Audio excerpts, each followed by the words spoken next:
J'ai ça parce que ma séparation de cheveux, quand je suis comme effet miroir ici. Fait que le contraire, là, je sais pas si vous comprenez ce que je veux dire. Fait que mes cheveux sont tout le temps mal séparés. Whatever! Allô, contente de vous voir aujourd'hui, mercredi, dans nos lives de coaching. J'ai plein de choses à vous dire par rapport à ce sujet-là aujourd'hui, fait que je vais attendre que vous vous connectiez pour plonger dans le sujet, mais dites-moi un petit coucou quand vous êtes connectés, puis je vais juste venir ouvrir mes commentaires sur le côté pour voir vos commentaires en temps réel. Si c'est la première fois que vous êtes en live ici, allô, vous pouvez me dire un petit coucou. Salut Jessie, contente de te voir. Si vous écoutez en replay, vous pouvez m'écrire replay, j'aime ça voir c'est qui est là en live. Donc, pourquoi j'ai décidé de parler de mindset aujourd'hui, c'est que je pense que c'est quelque chose qui demande un peu plus de profondeur que juste un post. Des fois, on a besoin de contexte, on a besoin de nuances, on a besoin de comprendre pourquoi c'est un enjeu. Fait que je me suis dit, OK, parlons de la croyance que plus d'action égale plus de résultats. Puis tout ce qui a trait à le hustle culture. Je sais qu'on est quand même loin derrière ça. Je pense que beaucoup de gens ont évolué par rapport à cette croyance-là. Je pense que beaucoup de femmes aussi ont appris à se réapproprier leur corps à travers les dernières années, comme c'est vraiment moins populaire que ce l'était le hustle culture, mais il nous reste des traces de ça. Il nous reste des croyances de dans le temps quand c'était vraiment populaire le hustle culture, si on veut. Fait on va parler de ça aujourd'hui. Je vais prendre le temps de nommer comment moi je trouve que ça impacte mes clients, puis comment on fait pour passer par-dessus ça dans le fond. Puis je suis vraiment curieuse d'avoir peut-être vos impressions sur, je sais pas si vous avez de la difficulté peut-être à passer par-dessus certaines croyances ou certains réflexes ou certains patterns que vous avez quand il s'agit de compenser, travailler plus fort, euh, prendre plus de responsabilités, avoir de la difficulté à vous permettre que ça aille bien, vous permettre que ça soit plus simple, vous permettre que ça soit plus en guillemets facile. Fait que c'est de tout ça qu'on va parler aujourd'hui. Euh, je suis obsessed avec ce gloss-là. Vous allez m'excuser, c'est une compulsion. C'est une addiction que je suis confortable d'avoir. Ça goûte tellement bon. Les Summer Fridays, si jamais vous avez jamais essayé, ça m'a pris du temps avant d'adhérer parce que j'étais comme, c'est quoi le hype d'un gloss à ce prix-là, sérieusement, là, genre. Mais là, je comprends le hype. C'est que c'est vraiment, vraiment confortable pour les lèvres, puis ça goûte vraiment bon, puis ça sent vraiment bon. Celui-là, c'est Birthday Cake. Et ça sent comme vraiment le gâteau à la vanille au sparkle, qui est quand même assez extraordinaire. Bref, euh, pourquoi j'ai eu cette idée-là, c'est que je suis quelqu'un qui est travaillante. Puis je pense que le backstory de ça, c'est que je veux vous amener, c'est que je comprends la croyance de ben, il faut que je fasse plus d'efforts pour avoir plus de résultats. Parce que si tu es comme moi ou si tu as une expérience qui est similaire, tu as peut-être été élevé justement avec des parents qui travaillaient, en tout cas dans mon cas, qui travaillaient vraiment fort, qui travaillaient vraiment beaucoup.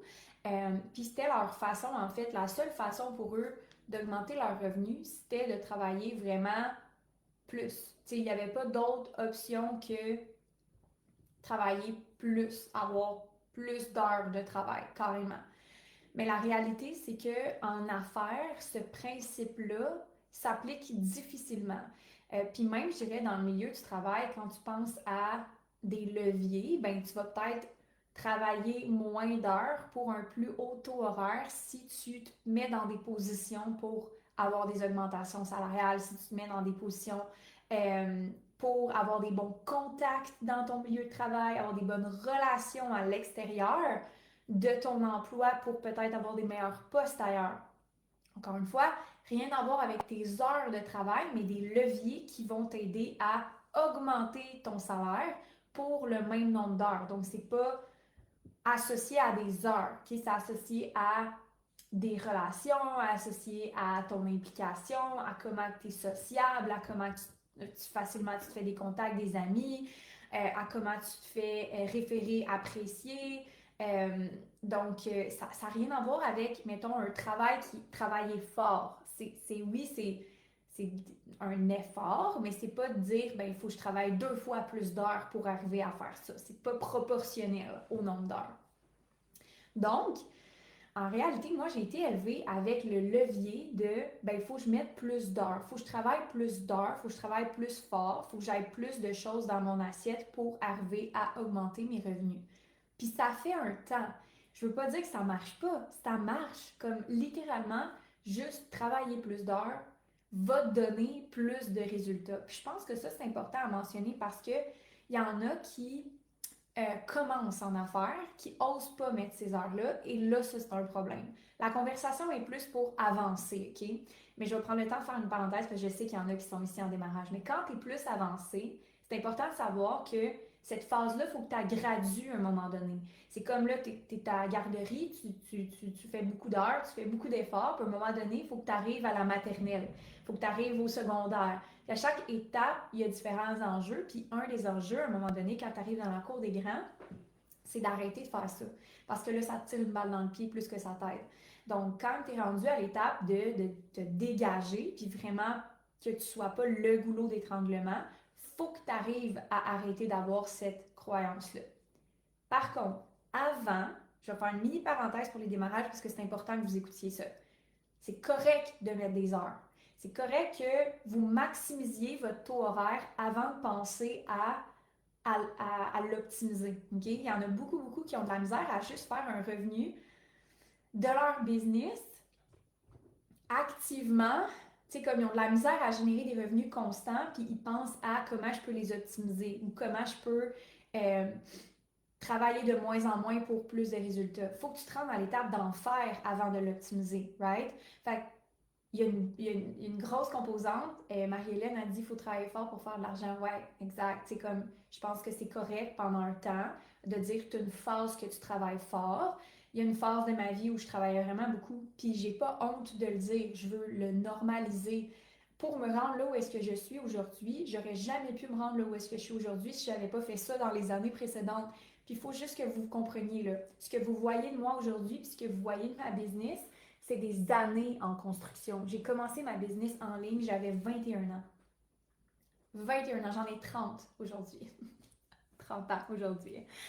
Il s'en est passé des choses et dans les premières années, quand j'ai commencé à bâtir ma communauté, quand j'ai commencé à bâtir mon contenu, ma plateforme, tu sais, c'est une fondation qui me sert aujourd'hui. La raison pourquoi j'ai ce nombre d'abonnés-là, la raison pourquoi j'ai la communauté que j'ai, les clients que j'ai, c'est vraiment tous les efforts que j'ai mis à travers les années. Mais la base de ces efforts-là, c'est comme quand tu mets ton premier 100 000, on va dire peut-être pas 100 000, là, mais c'est comme si tu mettais ton premier, on va dire 10 000 d'épargne. Tu sais, tes premiers milliers de dollars d'épargne sont difficiles à accumuler, sont difficiles à bâtir.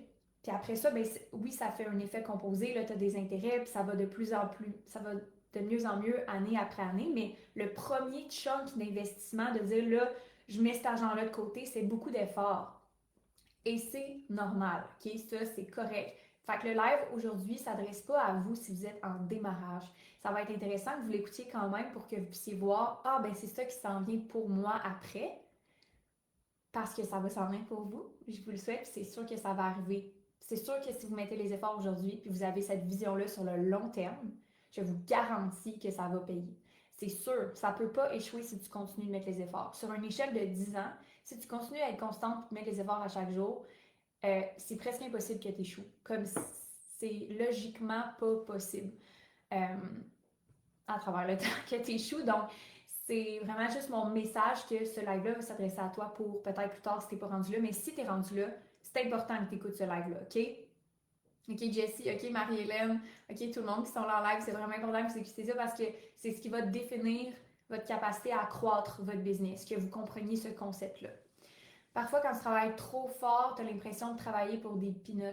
Ouais, vraiment, définitivement. Puis à un moment donné, si tu veux croître ta business, Tu vas être compensé pour le faire. Tu veux pas sentir que tu fais tout ça pourquoi dans le fond. Parce que j'ai des clients qui viennent me voir, puis tu sais, ils réussissent à faire peut-être 100 000, même 200 000 par année, puis sont comme, je fais tous ces efforts-là pour combien à la fin, comme j'arrive difficilement à me payer, exemple, 50 000 par année, je peux-tu un moment donné avoir un salaire qui fait du sens, je peux-tu un moment donné avoir un horaire qui fait du sens, et c'est là que c'est important d'avoir un déclic, parce que tu peux plus continuer comme tu as fait avant. Il va falloir que tu changes la façon dont tu réfléchis à ta business, à tes offres de services, à la délégation, au système, et ton mindset va devoir changer. Toi, tu vas devoir changer, pas ta business. Il n'y a rien qui va changer dans ta business si toi, tu ne changes pas quelque chose par rapport à ta croyance, puis qu'est-ce que tu crois qui est possible pour toi.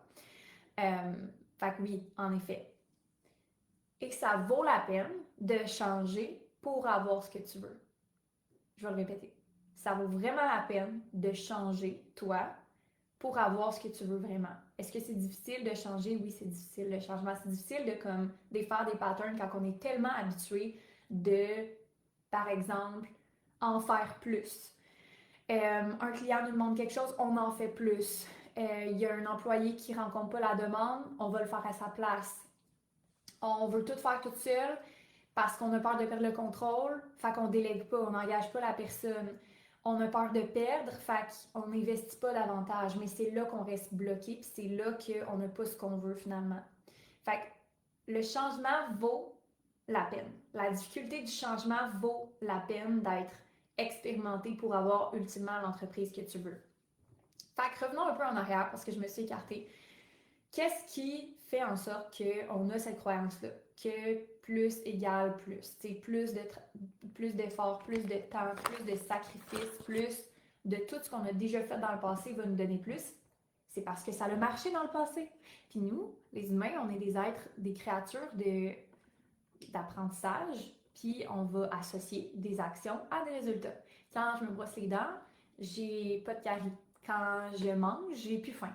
Quand je bois, j'ai plus soif. Vous comprenez le concept? Quand j'ai une action qui me donne un résultat, je suis beaucoup plus enclin à répéter cette action-là. Vous êtes d'accord? Logiquement, quand tu répètes une consigne à ton enfant, puis qu'éventuellement il comprend que ah ben si j'écoute la consigne, je vais avoir le droit à ça, ou si j'écoute la consigne, ça se passe bien après ça, c'est un apprentissage. Les êtres humains, on est des êtres d'apprentissage. Donc, si ton cerveau a enregistré que dans le passé, quand tu as commencé ta business, quand je dis dans le démarrage, tu as mis beaucoup d'efforts, puis ça a marché, puis tu t'es rendu là où est-ce que tu es, mais logiquement, si tu dis, ben si j'arrête de faire ça, je vais arrêter d'avoir des résultats. Donc là, ton cerveau associe, OK, effort, effort, effort, effort, puis si j'arrête de faire des efforts, beaucoup, beaucoup, puis que je travaille plus, mais je vais tout perdre.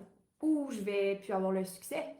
Et là, ça, c'est très dangereux. C'est une grosse, grosse menace pour ton cerveau. Fait que c'est normal que tu te sentes insécure et que tu sens que tu vas perdre le contrôle si jamais tu es rendu à cette étape-là de dire, OK, je dois déléguer, je dois mettre des systèmes en place, je dois me décentraliser, je dois arrêter de faire certaines choses, je dois dire non à plus de choses.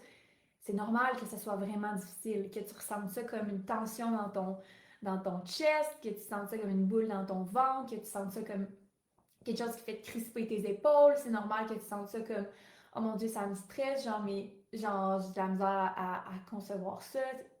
C'est ressenti comme une tension dans ton corps. C'est normal, OK? Fait que c'est pas ce qu'on souhaite. On souhaite arriver à diminuer la charge émotionnelle reliée à faire ce changement-là. Parce que c'est dur de faire un changement quand on est tendu comme ça. C'est dur de faire un pas en avant quand tu as toutes ces pensées-là derrière toi ou tu as toute l'impression que tu vas tout perdre. Fait que qu'est-ce qu'on fait souvent en coaching avec mes clientes dans ces situations-là? Il y a deux voies. Il y a la rationalisation qui, des fois, est super importante. On va essayer d'être cartésien parce que là, c'est émotionnel, right? On est d'accord? C'est pas logique. C'est logique que tu aies besoin d'aide si tu es rendu à, exemple, 200 000 de chiffre d'affaires puis tu n'arrives pas à y arriver comme toute seule puis que tu es bloqué là puis que tu n'arrives pas à déléguer plus ou augmenter ton chiffre d'affaires. C'est pas une situation qu'on souhaite. Par contre, tu es bloqué là. OK? Ce que je veux dire par rapport à ça, c'est que tu le sais logiquement que ça fait pas de sens. Mais c'est émotionnel, la peur. C'est pas réel. C'est pas la réalité nécessairement.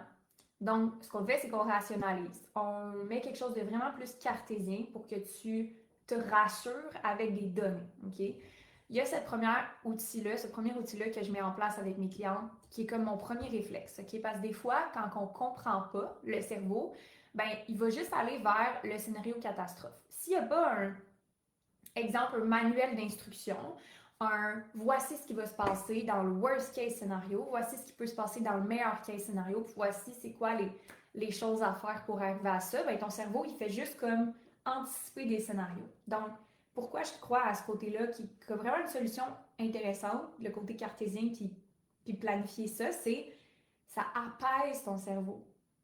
Est-ce que ça vous a déjà arrivé que justement, vous êtes en train de vous demander comment vous allez faire un projet ou vous êtes en train de parler de peut-être peu importe ce que vous essayez de faire. Puis quand vous allez commencer à faire le projet, c'est comme une grosse montagne. C'est comme, oh mon Dieu, je sais pas comment faire, je sais pas comment y arriver, je sais pas c'est quoi les étapes. Puis ton cerveau il devient juste comme overwhelmed, puis vous, tu sais, peut-être que tu le fais pas finalement, tu reportes à plus tard. Fait ou je vais prendre un exemple vraiment concret, genre il y a un ménage de garde-robe à faire, puis il y a plein d'affaires dans le garde-robe, puis là, ça implique qu'il va falloir que tu ranges des affaires dans un autre garde-robe. Ça implique qu'il va falloir que tu donnes des choses, il va falloir que tu ailles porter à quelque part, il va falloir que tu repasses des vêtements dans le garde-robe. Il va falloir qu'il y a plein d'actions associées à ça, à juste faire cette action-là. Puis à cause qu'il y a beaucoup d'inconnus, puis que c'est beaucoup à la fois, ben tu le fais pas. Fait que ce qui est important de comprendre, c'est, OK, si je délègue, ou si par exemple, j'arrête de faire cette action-là, c'est quoi les impacts? On va les détailler, on va les mettre les étapes sur papier. Ça, juste cet exercice-là, des fois, tu fais comme, ah ben ouais, dans le fond, je peux faire ça, je peux faire ça, puis je peux faire ça. Est-ce que je vais faire tout ça en même temps? Peut-être pas. Peut-être que je vais commencer par repasser les chemises. Est-ce que c'est réaliste de repasser les chemises cette semaine? Ouais, ok, fine, parfait. Le changement est vraiment plus facile que de dire, ok, ménage le garde-robe. Ménage de garde-robe, c'est comme, ça va me prendre mon samedi au complet. Est-ce que c'est réaliste de repasser les chemises? Ouais, ok. Même chose quand on implique un changement dans une business. Est-ce que c'est réaliste de juste écrire un offre d'emploi? Est-ce que c'est réaliste de juste écrire ça? On ne la publie pas. On n'est pas en train de chercher quelqu'un nécessairement activement, mais on se fait une tête déjà sur qu'est-ce qu'on cherche qui va nous enlever une charge. Fait que quand on veut travailler moins, on veut réguler son système nerveux, OK? Ça se fait pas comme euh, back and forth, là. C'est pas genre, OK, là, je veux travailler moins pour faire plus, je vais tout changer en une journée.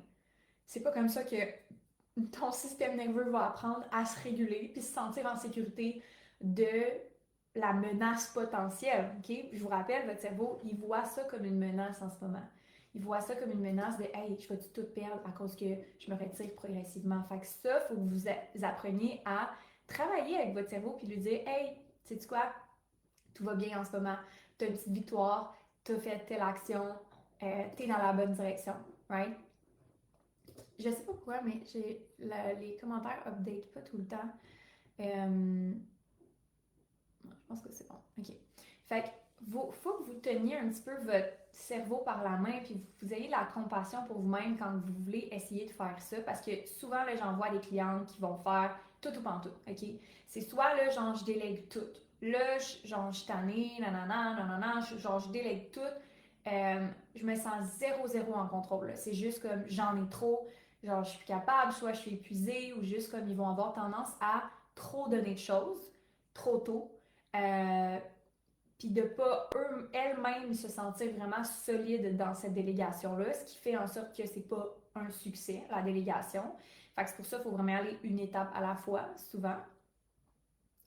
Et de l'autre côté, c'est comme je veux tout garder. Genre, c'est tellement insécurisant de commencer à déléguer que genre, j'en garde vraiment beaucoup. Puis je me protège vraiment beaucoup. Fait qu'il faut juste savoir, on se situe où dans le spectrum. Tu sais, on est-tu dans l'over-control ou on est dans le déni? Tu sais, il y en a dans les deux types de situations. Il faut juste être capable de voir, OK, c'est quoi mon pattern? C'est quoi mon réflexe d'habitude? Est-ce que je suis plus quelqu'un qui est vite dans ces situations-là ou je suis plus quelqu'un qui essaye de tout contrôler, puis qui essaye de prendre en charge, puis de tout contrôler chaque détail.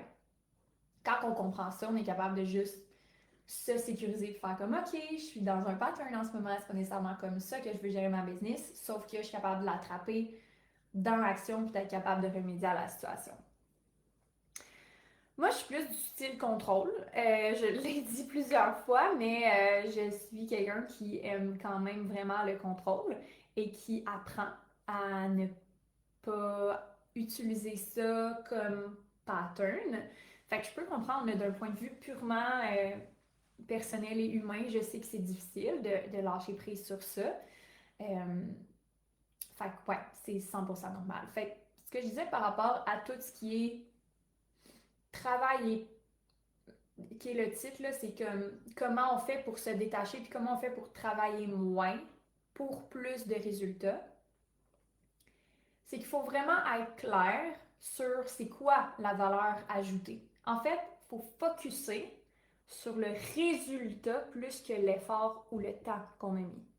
Ça, c'est quand même un concept qui est un peu mal compris parce que je pense qu'il y en a beaucoup qui associent ça à de la paresse. Mais mettons là, il faut que je dîne à tous les dîners, OK? Il faut que je dîne. Il faut que je mange à tous les midis. Le résultat étant que je mange, OK? Le comment je mange, que ce soit moi qui le fasse, que ce soit quelqu'un d'autre qui le fasse, que ce soit livré à ma porte ou que j'aille passer 1 heure à le faire, on s'en fout, right? Le résultat étant que je dois manger. Si j'ai mangé, le résultat est accompli. Un exemple vraiment banal, pas émotionnellement attaché à rien. Mais on se raconte toutes sortes d'histoires sur mais si c'est pas moi qui le fais, genre je suis vraiment comme en train de penser à ma santé, mais si c'est vraiment moi si c'est pas moi qui le fais, je suis en train de perdre de l'argent, mais si c'est pas moi qui le fais, comme qu'est-ce que ça veut dire par rapport à mon intention sur prendre soin de moi, comme toutes ces histoires-là, des fois, qui sont associées à ben, si c'est moi qui le fais ou si c'est pas moi qui le fais ou la façon que c'est fait, au final, on veut un résultat. Est-ce que vous êtes d'accord avec ça? Comme le but d'avoir une entreprise, c'est qu'il y ait plus de ventes, que les clients soient bien servis, qu'on continue d'avoir de plus en plus d'impact. Moi, quand ma business va bien, c'est que mes clients ont des résultats, ils sont satisfaits du service, ils ont des belles évolutions, des belles transformations, puis ben, qu'on continue de croître le revenu et le profit, puis que mes employés, bon, ça va bien et tout. Si ça, c'est accompli, pas que le comment n'a pas d'importance, mais il ne faut pas mettre trop d'énergie puis d'emphase sur les efforts ou le temps que ça nous a pris pour y arriver. Je vais donner un exemple marketing, OK? J'avais une cliente qui me demandait récemment euh, comment je fais pour avoir plus de résultats. Je sens qu'en ce moment, je suis stagnée ici, pourtant je suis constante. OK, la constance, c'est un élément important. Exemple, on veut avoir une forme de constance sur les médias sociaux pour voir des résultats. Par contre, c'est pas nécessairement le nombre d'heures que tu passes avec tes médias sociaux qui va donner plus de résultats, right? Je peux être la journée au complet sur mon cellulaire à faire des actions un peu random. Oh,